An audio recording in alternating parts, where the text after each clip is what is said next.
So I have a guest today. It's Mark Johns, and he's going to talk to us about gaming. I was impressed. I visited Christmas relatives in Chicago, and the two young people were working with Lego, and that's virtual reality and things like that. So, Mark, tell us a little bit about gaming. Gaming. I was often referred to as gaming theory. I don't know what the gaming theory is. It's probably got. Game theory is they made a movie about the guy who was the best at that in the 50s, Nash. He was schizophrenic, BTW. The movie was kind of dumb, but at least it was a step, right? Okay. But game theory is sort of about it's like economics, right? There's X number of resources and X number of players in a closed system, and how does each player benefit the most? What decisions you make? That's game theory. And if you have a closed, limited system, like say the game of chess, it's very easy to build a simulation of the entire game universe,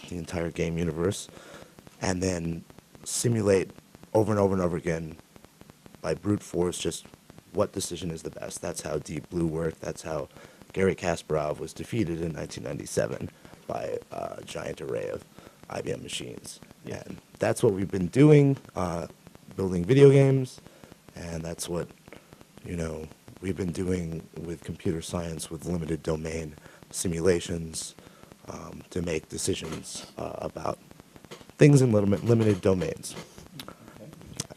When you That's how Siri works, right? When you I don't need to type. to Siri is the only microphone. bitch that I like. Excuse me. So okay. Okay. But yeah, yes, game theory, sure. Yes. Okay. We've had some people on campus that have started to work with this. We've had Moog synthesizers and things like that. Yes, they're selling them again, and everything old is new again, right? And Daft Punk used Moogs in their 2013 album, and that sort of ignited the trend watchers and trend followers, and everybody follows those, and now Moog is back because there's demand for it. But yeah, the original Moog synthesizers were quite a Moog thing. has passed on, I think. Yes. There were other names. There's Maruda, and let's see, what was it? Marauder, yes. Uh-huh. In Germany, Daft Punk made that great little track featuring the interviews with him in their 2013 album about his start using a click track. He had the insight to put a click track to the Moog and the Moog synthesizer and start putting things in 4/4 time. so the Moog synthesizer was the first. Well, there were opportunities before that, but it was where you could digitize. You could take. It's sort of a mix. It's really a nexus point between analog and digital, the Moog synthesizer. It's interesting. So you can have analog things pipe in through quarter-inch cables and then control this digital machine. So it's at the nexus. You could alter it. You could extend it. You could scratch it. You could do a lot of things with it, and you could transmit it to a computer. Yes, and you can do all that now. It's really with technologies now as well. So a lot of the keyboards that you see have the elements of Moog.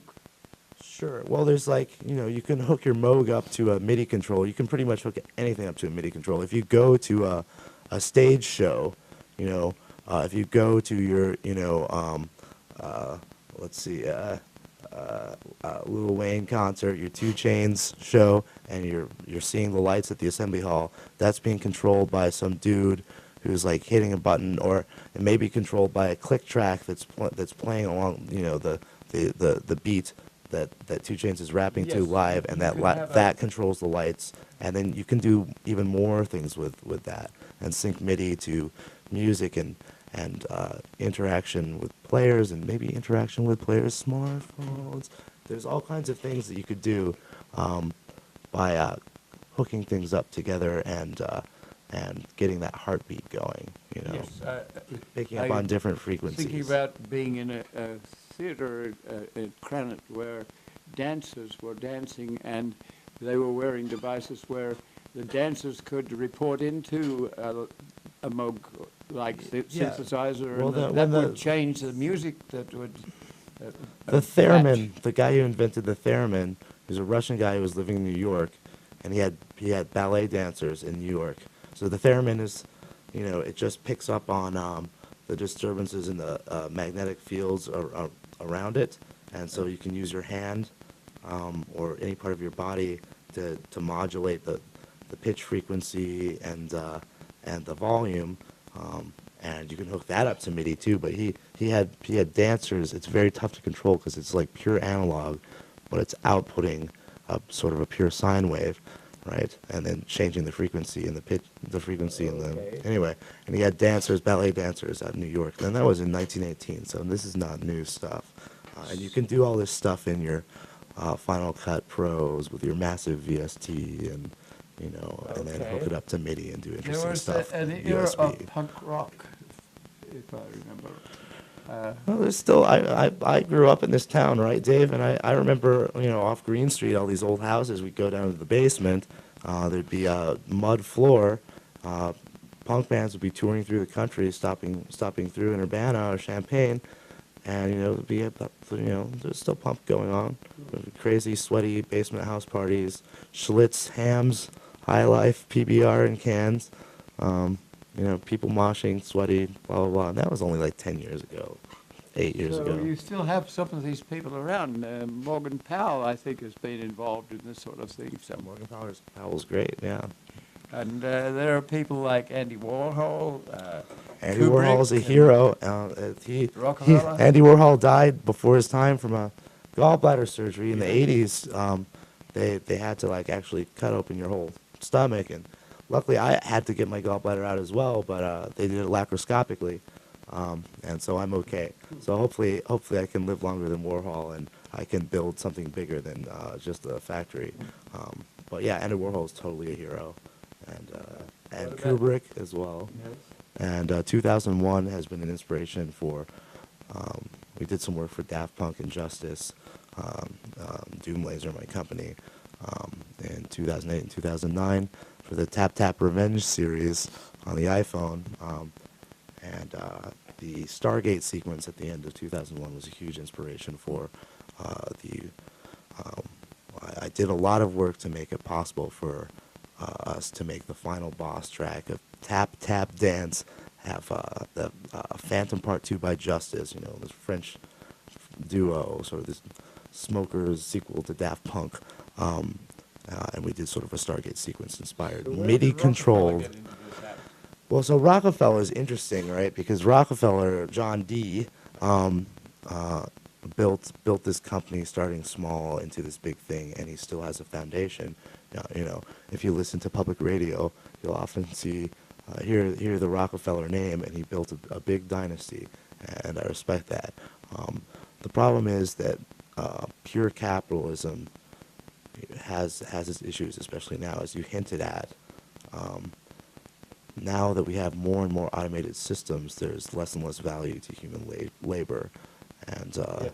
So there is a concern that the 1% can take over and leave people on the street. So that's why we have. Well, I was concerned about that, but I'm not as concerned about that.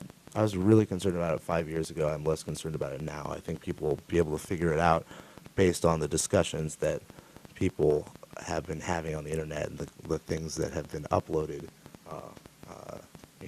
and recorded, that both humans and these digital machines can analyze and figure out that there's things to protect here. It's very important that we fix what's going on right now socially in society with our economy and the way we treat the homeless and old people and people that aren't easily categorized by the system that we're in. So we have some pretty big pieces of equipment around town. Mm-hmm.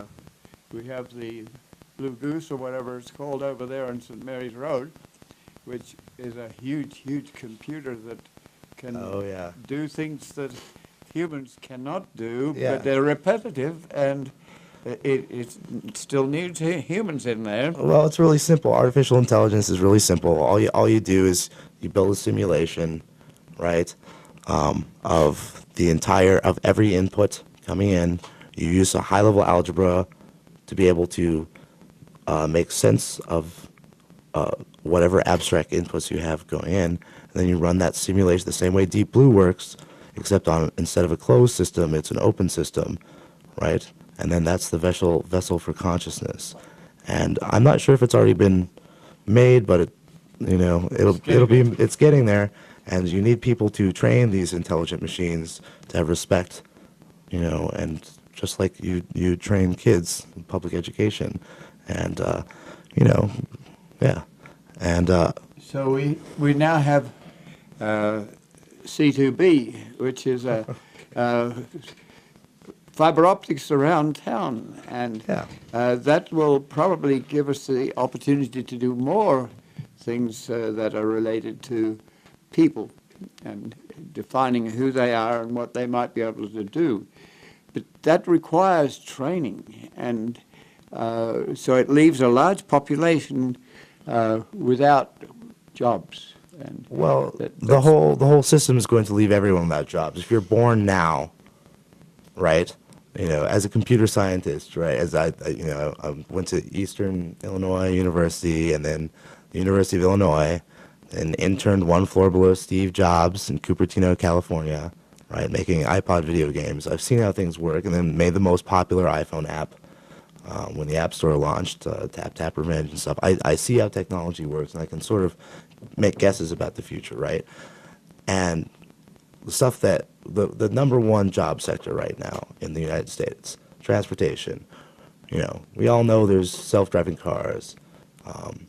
That job sector is gone. Basically, every job sector that we have now is going to be eaten by automation, and that will increase ever more so once we have abstract artificial intelligence that can be simulated, as you say, like out on St. Mary's Road with these, massively parallelized computing systems. So, unless we do something to just tweak the way our society works, and I'm not saying capitalism isn't the right way to go, you just need to improve the baseline for the people at the bottom. If you look at the power law, the way any product, comment, any product that's sold in a networked economy is distributed according to the power law. So you'll have it's an exponential curve. It's like everyone knows the bell curve, right? The power law is the other one, the exponential curve. So everyone gets the stuff a few people have all the winnings, right? And then, a few more do sort of okay, and then most of the people don't really make much at all. And as we're in a globalized economy, everyone's buying whatever on Amazon.com, you're buying from Steam, you're buying from Xbox and stuff, you're ordering your groceries online, you're streaming your music online. That distribution is becoming stronger and stronger. But that's how, Reddit posts are, everything, Reddit posts, blog popularity, Google index rankings and stuff, they all follow this power law distribution, basically.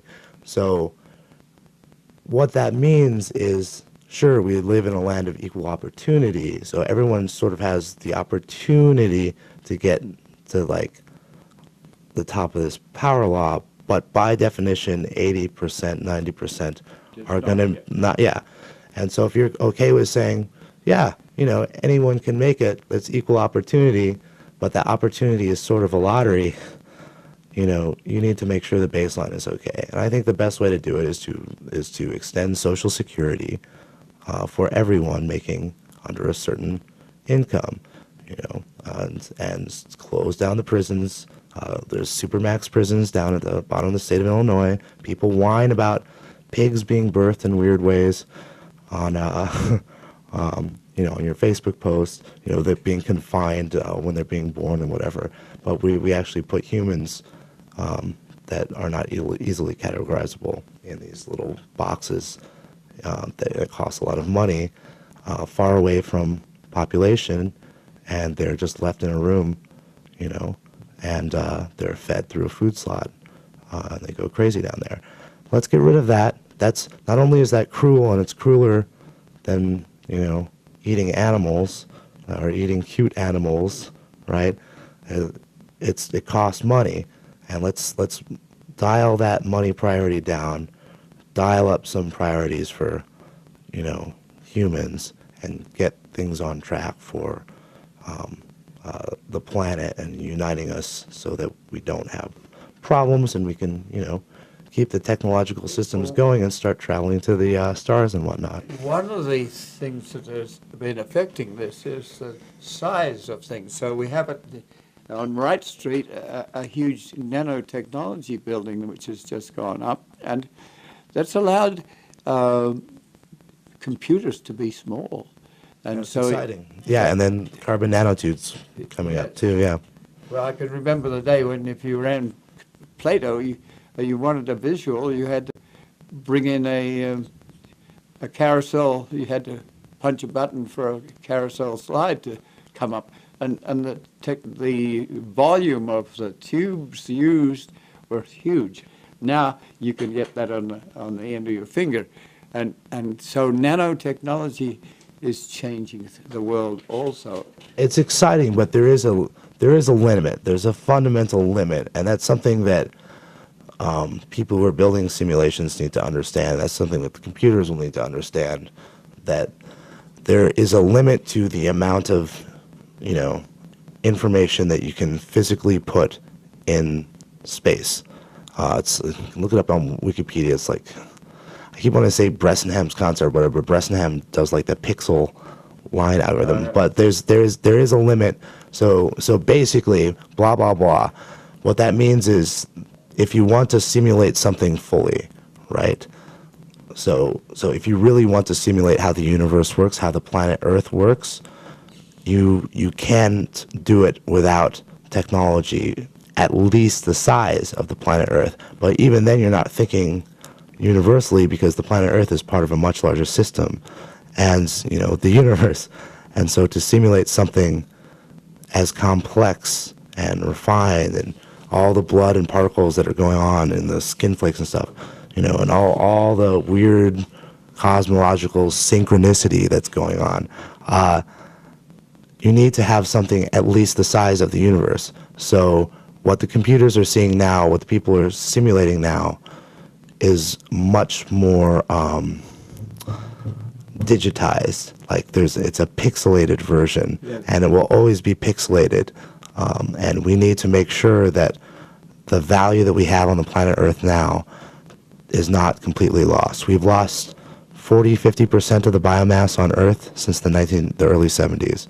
We need to make sure that we don't lose too much more, because, you know, otherwise we'll regret it later when all we have is pixelized stuff on the surface, and, you know, it'll be trickier. We'll lose features We'll lose the variety. Variety is the spice of life, Dave. And you'll lose some of the dynamics, because these Yes. creatures interact and Yes. they change. Yes, they provide much value. Cinnamon and cocoa, put it in your coffee, and a little honey. That cocoa is you know, you'll read in the news, it's going to become much more expensive because of what they call global warming. At least that's what they say now. Yes. You know, Yes, well, it's hard to don't pay attention to the but while we're ripples so talking much. about this, we also have to know that the wee folk, little folk, do get the chance to use the computer at a different level. Yeah, you were talking about C2B2. Yes. Yeah, so I mean, I'm a little upset with the way the Verizon and Comcast business models work, because a lot of the infrastructure, broadband infrastructure that they use and they make a profit on, was paid for by our tax dollars. And while we have almost a choice whether to buy Verizon or Comcast, depending on where you are, we do not have a choice whether to pay our federal taxes or not. So if our tax dollars are going to provide this broadband, we shouldn't allow these big companies to take advantage of us with poor service. And C2B2 is a good effort and just needs some direction to provide good service. And I think there's a way to have big nonprofits doing things in an interesting way. And I figured out a model for my business, my LLC, which is a sole proprietorship now, blah, blah, blah. But I found it in 2008, Doom Laser, to feed large nonprofits which own other nonprofits. And Can WEFT crawl onto the UC2B. C2B2. Wait, UC2B? Jeez. Okay. UC2B, sure. So AT&T could crawl onto it, Comcast could crawl onto it.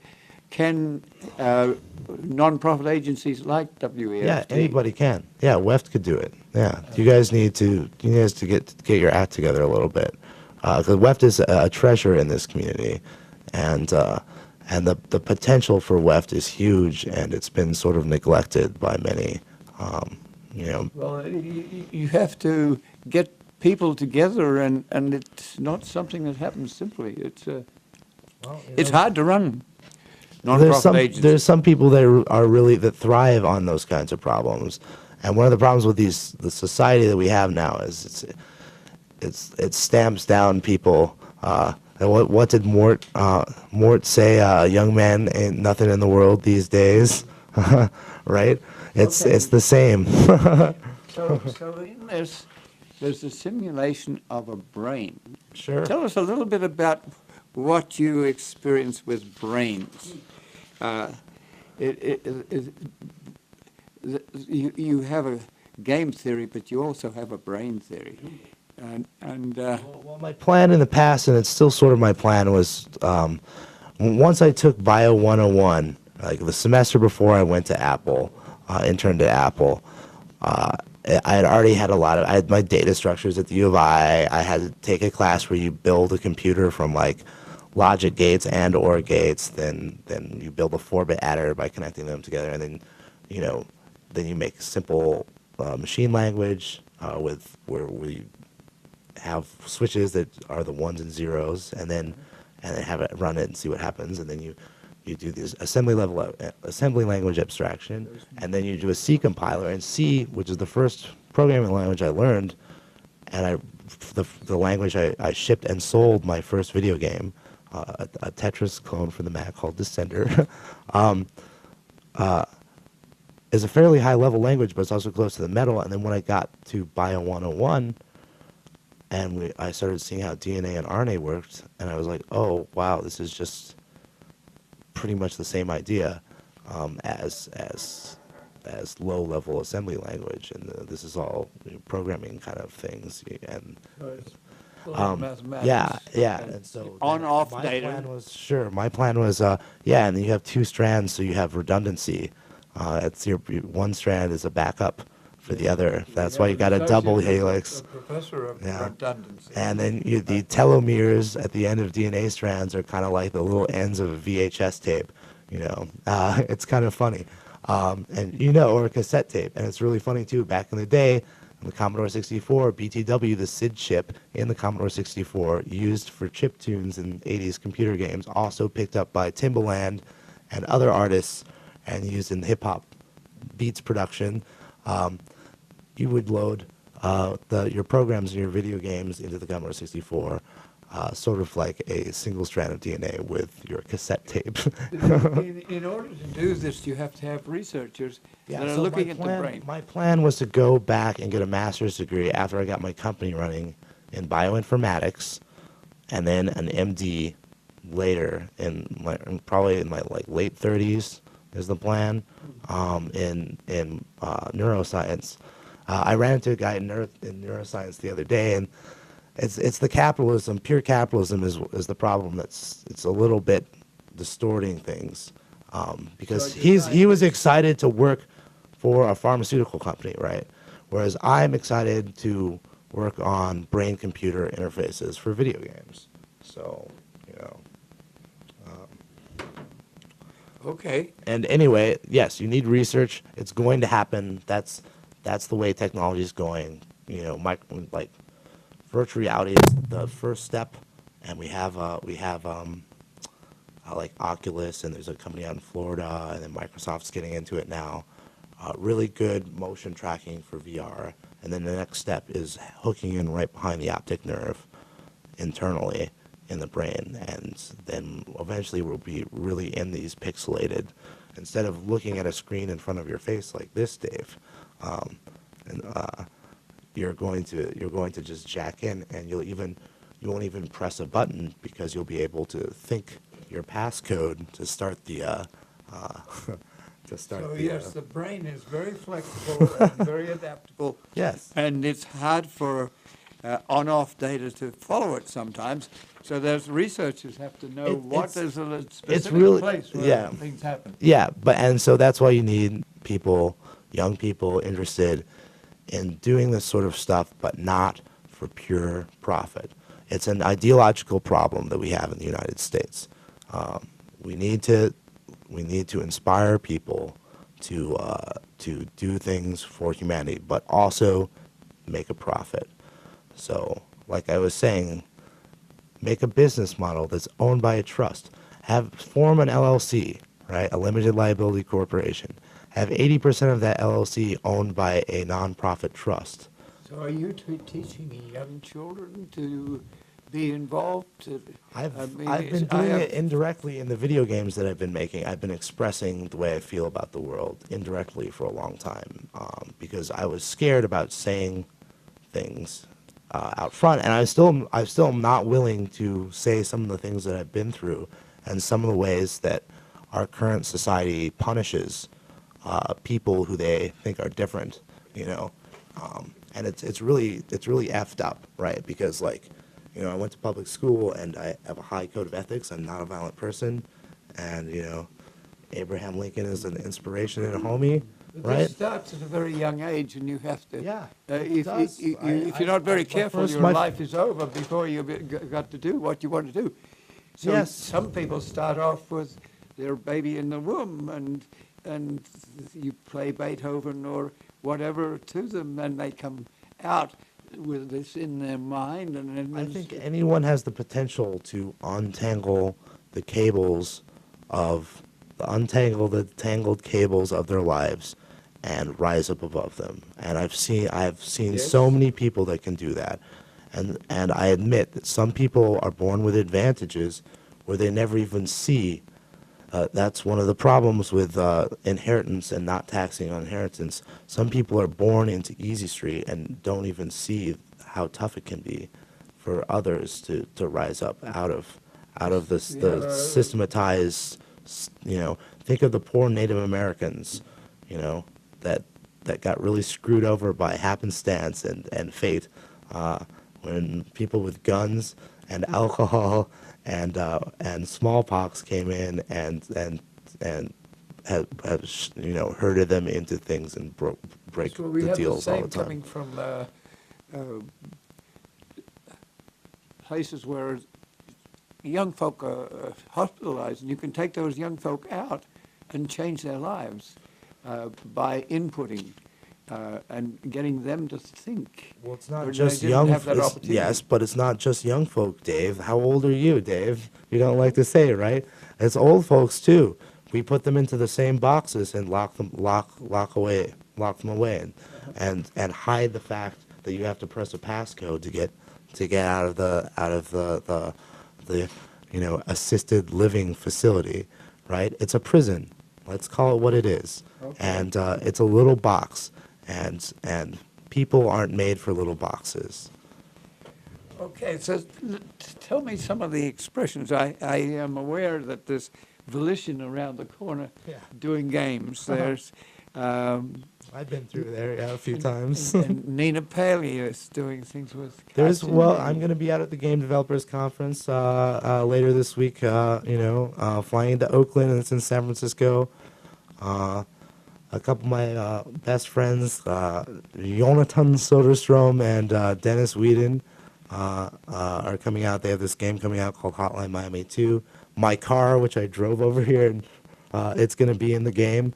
My 77 Chevy Malibu green with a cream vinyl top. But I'll be out there among the other people that are like me, that make weird little video games, and sometimes one of them catches on, like this guy who made this game that's sort of like a virtual Lego playground.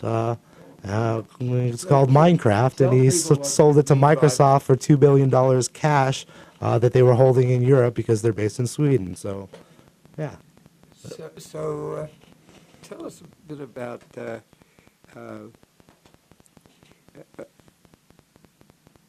virtual reality. Explain virtual Well, reality. how would you like to me?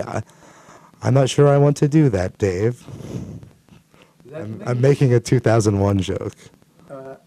So you could have several players. You can have them doing things. That's what Minecraft is, yeah. You can have people like Don Barnhart with holography. Yeah. You can do things, and you can imagine your way through, and you can compete with other people, and so you can virtually create a whole community. We've been doing it for years. I had a MUD. People might remember MUD's multi-user dungeons. They started in the 80s. I got really into them in the 90s on PrairieNet, which was a local, Yes. if you remember PrairieNet. And I would telnet to the big one was Elite MUD, elitemud.com, port 4000. And that inspired me to find this guy who had this thing called Stuff MUD. And it was all text only, right? This is in the 90s. And then I found out, oh, these MUDs are actually programs that run on Linux or any POSIX system. And both those MUDs were using the Circle MUD open source code base. So I downloaded my own copy of that and built a MUD when I was like 13 or 14. And some Russian grad students really liked it. I called mine Indigo MUD. And they put it on a box in their computer at Moscow State University. And I had indigo.msu.ru, port 1234, 1997. And I knew back then that all we needed to do was add graphics to this and then add virtual reality, and it was going to be like crack, right? And they did. Just a few years later, we had EverQuest, which people refer to. When I was in college, they'd be like, "That's EverCrack," was the joke, and then World of Warcraft, and then Minecraft, and that's and StarCraft. That's just what people do already, Dave. Like it's not the future. That's the past and the present for young people, for people below a certain age, or people who follow it. Let's get back to the real world. What is the real world, Dave? Where we have people, and I put down a few things that we might like to game with. First of all, we need teams. We need coordination. I agree. We need leadership. We need leadership that is mentorial. You get a mentor that. I like the mentor relationship. You have definitely. small groups. You might have 6 people. Sometimes you might have a loner that does their own thing. But you have calculated risks. Definitely. And all these things are things that you can do in your practical day without a computer if necessary. Yes, and with a computer. Don't make the computer the enemy. They're our friends. And then you need friendly people who will criticize your work. Yes. In a very valuable way. Yes, that's all we have. The game, some of the video game developers that I work with, we have a private internet forum called the Poppingcast, where we can post and talk about the stuff that we're making and whatever we're watching and seeing in the media or whatever topic that interests us. And the only people that can get in are people that someone who's been in there can spot somebody, make a post, be like, that person looks interesting. Then we vote whether that person gets in or not for 7 days. And then if seems like it's cool and people are, there's actually detailed rules, but I don't even really remember them, then we let them in. So I'm always looking for people on Twitter and stuff in every country, or whatever, that are making interesting games that I like, and, young people especially, so that you can mentor them and get them hooked in instantly with the people like Cactus and Terry Kavanaugh making Hotline Miami, and JW doing Nuclear Throne and stuff. And Okay, we mentor them and make cool video games, right? And then they can show them without it having to be public. And I've got a team over at John's Pipe Shop, right over there. They're messaging me. I'm building a game that I'm going to be demoing out at the conference out there in San Francisco.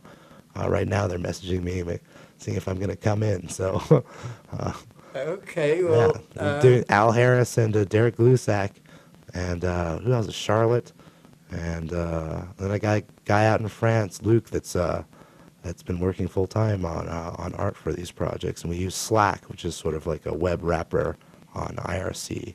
Slack.com, check it out. It's basically IRC. you That's need cool. functional failures, and that's a positive thing. And I'm thinking about the average lecture classroom where you're doing test and measurement, and I'm thinking this doesn't exactly evaluate the sort of people that we're trying to work with. So these principles, coordination, leadership, courses that give you information that you need, functional failures, calculated risks, friendly criticism, seeing the results of your decision. And one of the things we put down is don't preach to people too much. Don't be Definitely, that is motivating. incredibly important.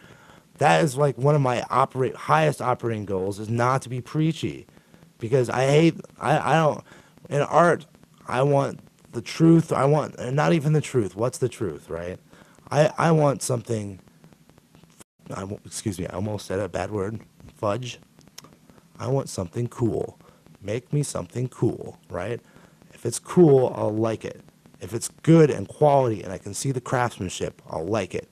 If you're trying to, just like the pixelated, high resolution pixelated simulations that we get in computers and stuff, I'll see the pixels, or I'll see that you're not being, that you're being dishonest. I just want you to make something cool. Make something from the other systems in your heart that, not So just be your prepared brain. to move and associate Yes. with your friends and relatives. Yes, make Okay. something super cool, and don't preach, and don't try and think you've figured out the world, because the world is super complicated. And if you have figured it out, tell me, because I always like to know more things that I don't know already. More perspectives, right? So, looking at my notes here, I think one of the things that you look for is freedom of expression. Yes. And It's dangerous to express yourself in certain ways in this country now, and especially in this city. And it's criminal what's going on. It's, if you're driving right now at the intersection of University and First Street, there's by the police station, there's cameras recording their traffic stops. And if you Google the Wall Street Journal article from a couple weeks ago, it's on my Twitter, twitter.com/doomlaser, DOOMLASER. I posted it a week or two ago. Wall Street Journal reports that the Homeland Security Department is every state is feeding those traffic cameras into the Homeland Security Department, and the U.S. is tracking people's cars to track people's locations.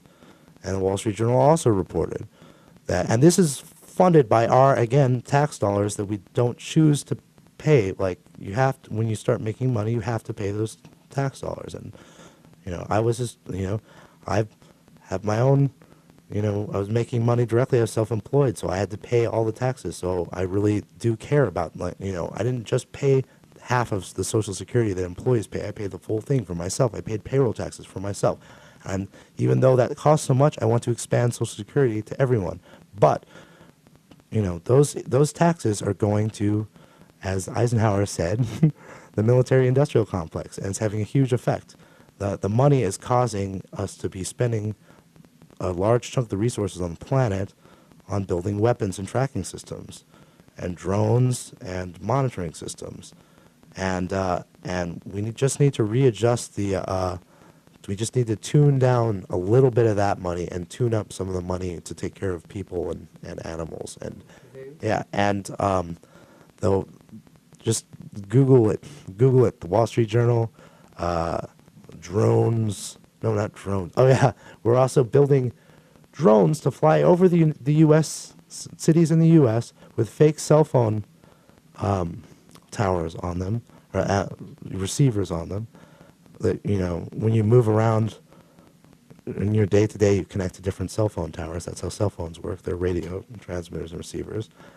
And the government builds ones that can fly over so every phone in the area connects to them for a moment, so they can track people's position down to, several meters. And they're secret about it. And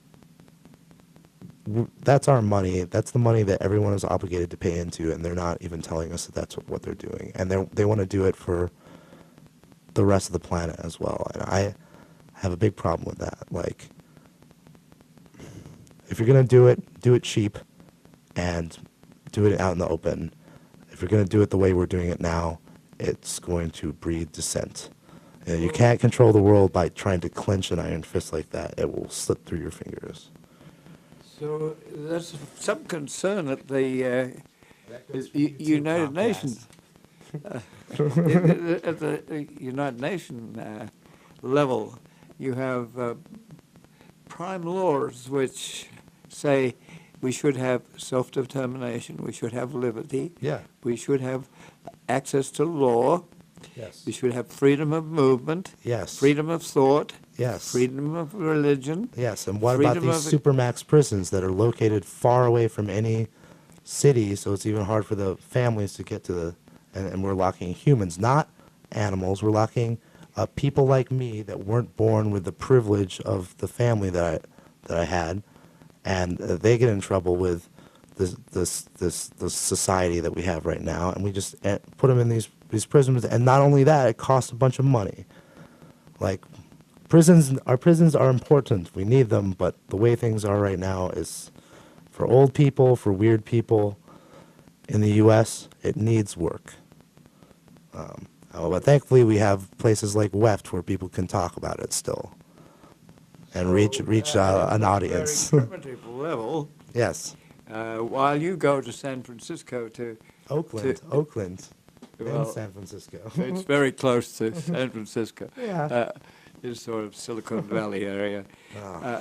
Don't get me started on that. I'd be going.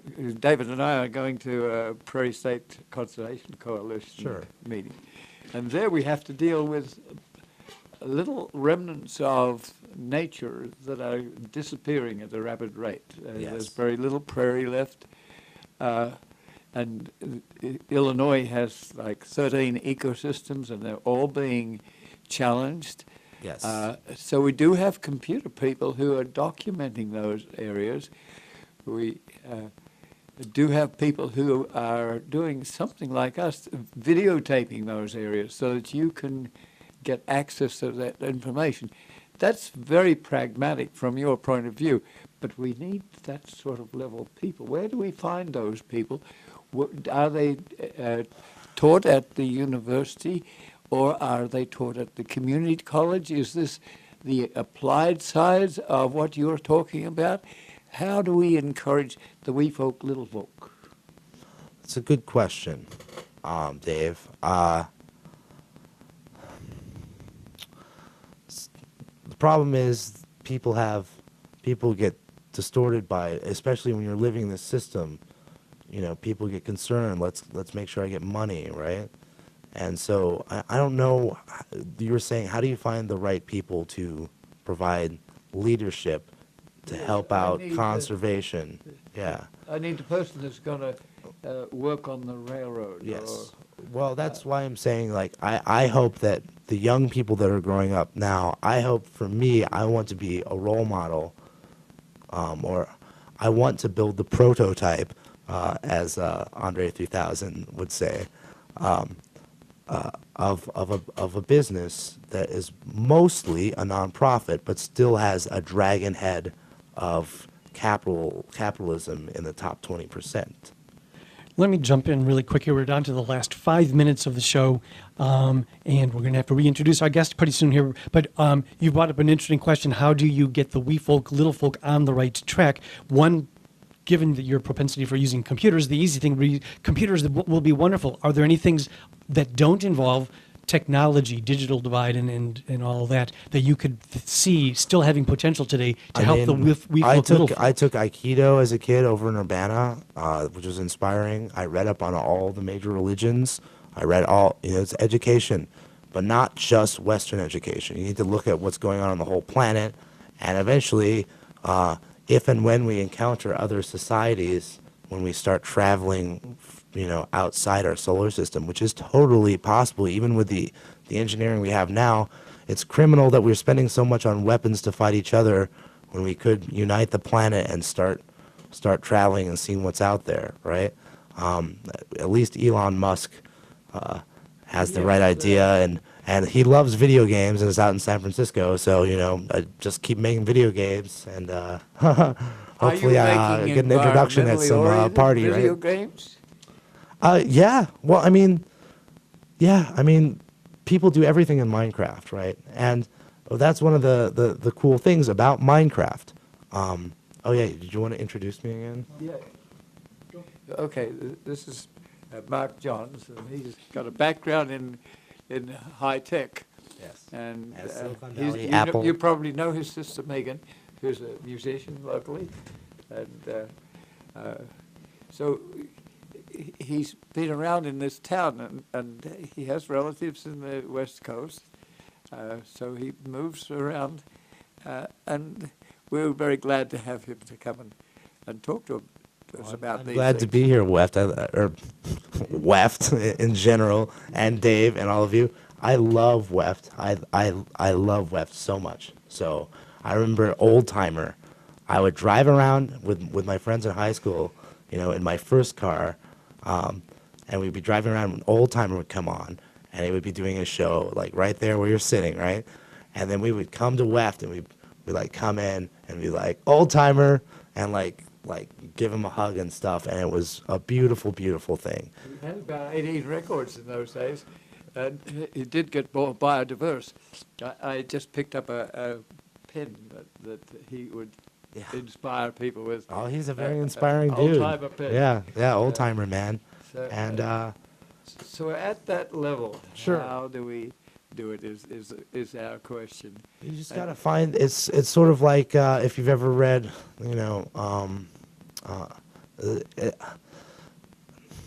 like the Once and Future King, right? The leader of sort of emerges because it's an emergent thing. Like the leaders sort of emerge. The one that should be leading sort of moves to the front of the V of the birds flying. Yes, and right now the problem is, it feels like people that would emerge as leaders are being stamped down by vultures that just want the money. But I'm not sure. I could be Before we wrong. go off, let me say that there's a video side to this. Weft has the radio side, but there's a video side. Your mother takes endless photographs of. Yeah, my mom too, of course. So She made she's me Christian. bring this into video, her iPhone 6 Plus that I've been helping her first smartphone, but she didn't tell me the passcode. So I'm recording with my phone. But, well, I think we're getting near to the end. Oh yeah, I was gonna talk about how Minecraft. Well, I really know how video games should work, but maybe I'll make it a GDC talk, my next GDC talk, and West we should talk about the community and how to serve the underserved in this community best, and it's very important. And Well, let's think about other continents too.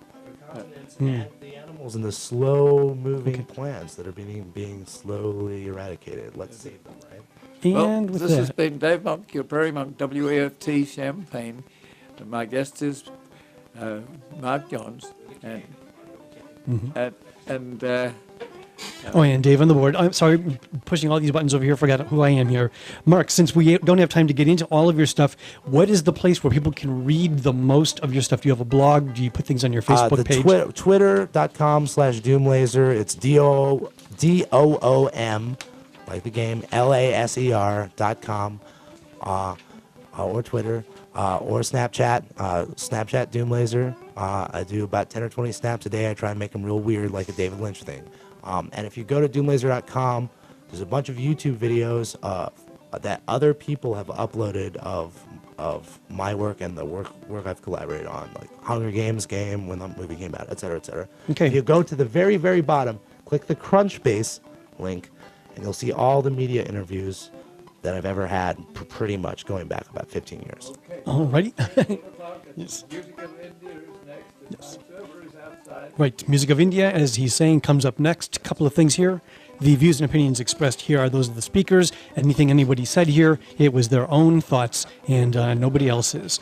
Two really quick things on the subject of just about everything that we've been talking about here. A while back in England, there was a fellow by the name of Alan Turing. He came up with a lot of these ideas, and if you were interested at all in how, in a pioneer of computers and all of the ideas, why they are binary and things like that, there's a movie out. I think you can possibly still see it in theaters. It's called The Imitation Game, and if you want to get even deeper into it, there's a 700-plus page, bordering on 800-page book that the movie Imitation Game was based on. You can find the book Alan Turing, The Enigma, and there are so many things that we take for granted around us that that Alan Turing foresaw, and in many cases was one of the pioneers in getting them begun. One last thought: I almost had pipes freeze because of the really cold spell that we had a little while ago. So I thought I would mention we've got 2 nights coming up of sub-zero temperatures. Keep an eye on your water pipes.